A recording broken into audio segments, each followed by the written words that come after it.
बिस्मिल्लाहिर्रहमानिर्रहीम। जैसा कि हमने पिछले लेक्चर्स में पढ़ा है, पेप्टाइड क्या है, प्रोटीन्स क्या हैं, प्रोटीन की स्ट्रक्चरल लेवल ऑर्गेनाइजेशन क्या है, तो उसमें हम प्राइमरी और सेकेंडरी पढ़ चुके हैं। तो हमें पता है कि प्राइमरी स्ट्रक्चर जो होता है वो बिल्कुल अमीनो एसिड है, ये डिफरेंट अमीनो एसिड जब ये चेन्स में अरेंज होते हैं बिल्कुल without any side chain interaction, तो इसको प्राइमरी स्ट्रक्चर कहते हैं। सिर्फ पेप्टाइड बॉन्ड की इंटरेक्शन पाई जाती है, इसके अलावा इनमें कोई इंटरेक्शन नहीं पाई जाती। लेकिन जब ये बीटा शीट, अल्फा हेलिक्स और बीटा टर्न्स बनाते हैं तो ये सेकेंडरी स्ट्रक्चर में कन्वर्ट हो जाते हैं। तो ये एक सेकेंडरी स्ट्रक्चर है जिसमें ये अल्फा हेलिक्स है, ये बीटा शीट्स है, ये बीटा टर्न्स हैं। अब जब ये सेकेंडरी स्ट्रक्चर इनफोल्ड होते हैं आपस में डिफरेंट बॉन्ड्स के थ्रू, हाइड्रोफोबिक हाइड्रोफिलिक इंटरेक्शंस के थ्रू, तो ये टर्शरी स्ट्रक्चर्स बना देते हैं। ब्राउन कलर की जो इंटरेक्शन शो करवाई गई है, डिफरेंट टाइप्स के फोल्डेड स्ट्रक्चर, सब यूनिट ऑफ प्रोटीन या पेप्टाइड आपस में कॉइल करते हैं तो वो एक क्वाटर्नरी स्ट्रक्चर बना देते हैं। तो ये तो था basic difference between primary, secondary and tertiary. आगे हम देखेंगे कि टर्शरी स्ट्रक्चर किस तरह बनते हैं। तो सेकेंडरी आपने देखा, अब देखें कि जो टर्शरी स्ट्रक्चर होता है वो सिंपली अमीनो एसिड जो होते हैं वो अपने आप को फोल्ड करके अरेंजमेंट्स बनाते हैं डिफरेंट इंटरेक्शंस के थ्रू। इसमें हाइड्रोफोबिक इंटरेक्शंस भी हो सकती हैं, वंडरवॉल्स इंटरेक्शन भी हो सकती हैं, डाइसल्फाइड ब्रिजेस भी बन सकते हैं, इनमें हाइड्रोजन बॉन्ड्स के थ्रू भी फोल्डिंग्स बन सकती हैं और आयोनिक इंटरेक्शंस भी हो सकती हैं। तो हम अब स्टेप बाय स्टेप देखते हैं कि किस तरह से टर्शरी स्ट्रक्चर में सारी फोर्सेस इंटरेक्शंस पाई जाती हैं। टर्शरी जो स्ट्रक्चर होता है वो रेफर किया जाता है, स्पेशल अरेंजमेंट है अमीनो एसिड की जो कि पॉलीपेप्टाइड के जो साइड एक दूसरे से अवे अमीनो एसिड होते हैं वो उनमें पाई जाती है। हाइड्रोफोबिक और हाइड्रोफिलिक इंटरेक्शंस में जो तो होते हैं ना पोलर अमीनो एसिड, वो हाइड्रोफिलिक इंटरेक्शंस रखते हैं। जो होते हैं हाइड्रोफोबिक नॉन पोलर होते हैं वो हाइड्रोफोबिक इंटरेक्शन रखते हैं। तो वेलिन और ल्यूसीन जो है वो हाइड्रोफोबिक अमीनो एसिड्स होते हैं और लाइजीन और एस्पार्टेट वगैरह जो हैं वो हाइड्रोफिलिक इंटरेक्शन रखते हैं। तो जो हाइड्रोफिलिक इंटरेक्शन रखने वाले मॉलिक्यूल्स होते हैं वो फोल्ड अपवर्ड आ जाते हैं, कोर बना देते हैं बाहर की, और हाइड्रोफिलिक जो होते हैं वो इनसाइड अंदर को टर्न कर जाते हैं। तो यहाँ पर जो रेड कलर में शो करवाए गए हैं ये वाले, ये आपके जो हैं वो हाइड्रोफोबिक अमीनो एसिड्स हैं और ये आपके हाइड्रोफिलिक अमीनो एसिड्स हैं ब्लू कलर में। तो यहाँ पे देखें, इसका सी टर्मिनल है कार्बोक्सिलिक एंड और ये एन टर्मिनल है अमीनो एंड, और ये अरेंज करता है और इस अरेंजमेंट के नतीजे में क्या बनता है, एक मॉलिक्यूल बनता है जो फोल्डेड स्ट्रक्चर बनता है, इसे हम टर्शरी स्ट्रक्चर कहते हैं।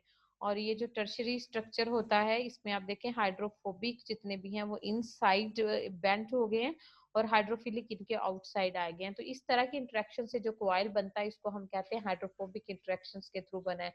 और इन इंटरेक्शंस में आपस में लम्हाती तौर पर जो नॉन पोलर मॉलिक्यूल्स होते हैं इनमें पोल्स डेवलप हो जाते हैं। जो लम्हाती तौर पर पोल्स डेवलप होते हैं, डाइपोलर मूवमेंट आ जाती है, तो इस को इंटरेक्शन को वंडर वॉल्स इंटरेक्शन कहते हैं। तो नॉन पोलर मॉलिक्यूल में एक खास इंस्टेंट के लिए इंस्टेंटेनियस मूवमेंट होती है, डाइपोल्स बन जाते हैं और इस डाइपोल से इनमें जो सूटेबल बाइंडिंग बनती है उसे हम क्या कहते हैं, वंडर वॉल्स इंटरेक्शन। तो आगे हम देखेंगे वंडरवॉल्स इंटरेक्शंस के बाद कि इनमें डाइसल्फाइड ब्रिज, जिस तरह के आपको पता है कि 20 अमीनो एसिड में मिथ्यूनिन और सिस्टीन ऐसे अमीनो एसिड हैं जिनके स्ट्रक्चर में सल्फर पाया जाता है साइड चेन में। तो ये जो साइड चेन है, ये दो सिस्टीन है, इनकी जब ऑक्सीडेशन होती है तो ऑक्सीडेशन के नतीजे में सल्फर सल्फर जो है आपस में ब्रिज बना लेते हैं। तो यहाँ एक कॉइल्ड स्ट्रक्चर दिखाया गया, इसमें ये जो पर्पल कलर के डॉट्स हैं ग्रीन के दरमियान, तो ये जो ग्रीन के दरमियान पर्पल कलर के डॉट्स हैं, इन्होंने जो है सल्फाइड ब्रिजेस हैं। ये सल्फाइड ब्रिजेस जो होते हैं ये दो सल्फाइड कंटेनिंग अमीनो एसिड के दरमियान ऑक्सीडेशन होने के नतीजे में बनते हैं और ये क्रॉस लिंक्स बना देते हैं जिससे पेप्टाइड थोड़ा सा क्वाइल हो जाता है और टर्शरी स्ट्रक्चर्स में कन्वर्टेड हो जाता है। और ये सेकेंडरी स्ट्रक्चर्स में ही भी ऐसा हो सकता है, मतलब सेकेंडरी स्ट्रक्चर की साइड चेन में अगर सल्फर है तो वो अपने करीबी किसी भी अमीनो एसिड के साथ सल्फर कंटेनिंग के साथ ब्रिज बना लेगा तो वो और फोल्ड हो जाता है। तो बाज औकात क्या होता है, हाइड्रोजन बॉन्डिंग पाई जाती है। हमें पता है कि इसमें हाइड्रोजन पोलर पोलैरिटी होती है चेन में, एक पॉजिटिव और नेगेटिव एंड्स होते हैं।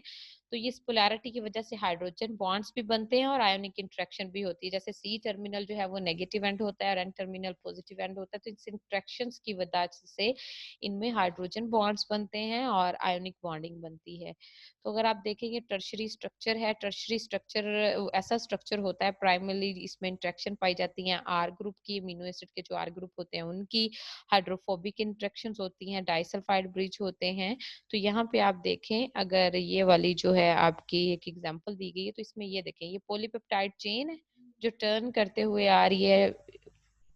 तो ये एक अमीनो ग्रुप और कार्बोक्सिलिक ग्रुप, एक अमीनो एसिड के साइड चेन और ये दूसरे अमीनो एसिड की साइड चेन है, उसमें आयोनिक बॉन्ड बन गया है। तो यहाँ पे देखें, ये आर ग्रुप है और आर ग्रुप की हाइड्रोफोबिक इंटरेक्शंस बनी है। ये दो सिस्टीन के दरमियान डाइसल्फाइड ब्रिज बना है और ये देखें, एक अमीनो एसिड के दूसरे अमीनो एसिड के साइड ग्रुप के साथ हाइड्रोजन बॉन्ड बना है। तो इसके नतीजे में ये फोल्ड जो है वो टर्शरी स्ट्रक्चर्स कहलाते हैं। तो अब हम देखेंगे टर्शरी स्ट्रक्चर्स के बाद जो हमारे पास नेक्स्ट आता है वो है क्वाटरनरी स्ट्रक्चर। तो क्वाटरनरी स्ट्रक्चर क्या होता है? क्वाटरनरी स्ट्रक्चर सिंपली सिमिलर जो सब यूनिट्स होते हैं पेप्टाइड के, वो आपस में इंटरेक्ट करते हैं, टू से ज्यादा सब यूनिट जब आके आपस में ज्वाइन करते हैं तो क्वाटरनरी स्ट्रक्चर बन जाता है। प्राइमरी, सेकेंडरी, टर्शरी, ये सारी थी अमीनो एसिड की अरेंजमेंट, अमीनो एसिड के इंटरेक्शन।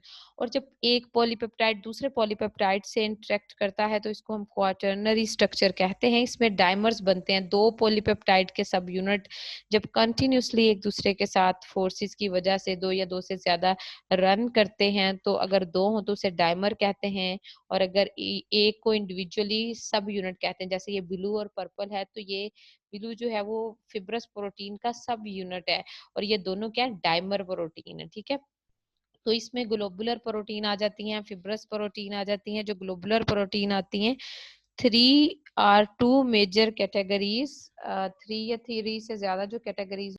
तो नेक्स्ट जो होती है, ये जो फिब्रस प्रोटीन्स होती हैं, अल्फा कैराटीन्स, ये नेल्स में, क्लॉस में पाई जाती हैं, स्ट्रक्चरल प्रोटीन्स हैं। और alpha हेलिक, right handed alpha helix होती हैं। और हमें पता है जो right handed alpha helix units होते हैं वो लो एनर्जी यूनिट्स होते हैं, उनमें स्टेबिलिटी ज्यादा होती है as compare to left handed. तो इस ये जो होते हैं इनमें वंडरवाल फोर्सेस पाई जाती हैं, आयोनिक इंटरेक्शन पाई जाती हैं, डाइसल्फाइड इंटरेक्शंस पाई जाती हैं। और नेक्स्ट इसकी एग्जांपल है ग्लोबुलर प्रोटीन। ये जो ग्लोबुलर प्रोटीन है, लाइक आपकी जो ब्लड हीमोग्लोबिन है, उसमें 4 हीम ग्रुप होते हैं जिसे हम आयरन ग्रुप कहते हैं। तो 4 सब यूनिट जो होते हैं वो आपस में मिलकर टेट्रामर बनाते हैं। तो ये एक पॉलीपेप्टाइड है, ये दूसरा पॉलीपेप्टाइड विद हीम ग्रुप, ये तीसरा polypeptide with heme group and ये चौथा पॉलीपेप्टाइड विद हीम ग्रुप। ये आपस में मिलकर इंटरेक्शंस बना देते हैं। अच्छा, जो आगे हम ग्लोबुलर प्रोटीन्स देखते हैं, तो ये देखें 4 टेट्रामर्स, मतलब 4 पॉलीपेप्टाइड्स आपस में क्वाइल किए तो इन्होंने हीमोग्लोबिन बनाई है। तो ये जो इसमें बॉन्ड्स दिखाई गए, ये आपकी हीम ग्रुप की इंटरेक्शन दिखाई गई है। तो हमारी जो डीएनए पॉलीमरेज एंजाइम है वो भी ग्लोबुलर होते हैं। ब्लड इंसुलिन भी ग्लोबुलर है और हीमोग्लोबिन भी ग्लोबुलर है। ये ग्लोबुलर स्ट्रक्चर्स जो हैं वो क्वाटरनरी से अरेंजमेंट के थ्रू बनते हैं। तो नेक्स्ट हम क्वाटरनरी स्ट्रक्चर की ये एग्जांपल है, अल्फा, दो अल्फा शीट्स होती हैं, दो बीटा शीट्स होती हैं हीमोग्लोबिन में। तो यहाँ पे दिखाया गया दो अल्फा शीट, दो बीटा शीट, और दरमियान में जो लगा हुआ है वो एक हीम ग्रुप है। हीम ग्रुप की अरेंजमेंट्स जो होती है ये इनको फोल्डिंग और इंट्रैक्शंस में हेल्प करती है। और लास्ट ये कि डीनेचुरेशन ऑफ प्रोटीन्स फोल्ड किस तरह हो सकती है, हमने पढ़ा था कोई टेम्परेचर, पीएच, प्रोटीन के एनवायरनमेंट में अगर चेंज आता है, कोई केमिकल इंटरेक्शन डिसरप्ट होती है स्ट्रक्चर की, या कोई केमिकल बॉन्डिंग डिसरप्शन होती है, डिस्टर्ब होती है, तो टर्न जो होते हैं वो अनकॉइल हो जाते हैं। तो हायर टेम्परेचर पर जो हायर लेवल ऑफ ऑर्गेनाइजेशन है प्रोटीन की, या पीएच पर, या केमिकल नेचर में जब डिसोसिएट होते हैं इनकी इंटरेक्शन, तो इसको कहते हैं denaturation of protein. I hope so कि आपको प्रोटीन वाला टॉपिक जो है वो अंडरस्टैंड हो गया होगा। Thank you very much.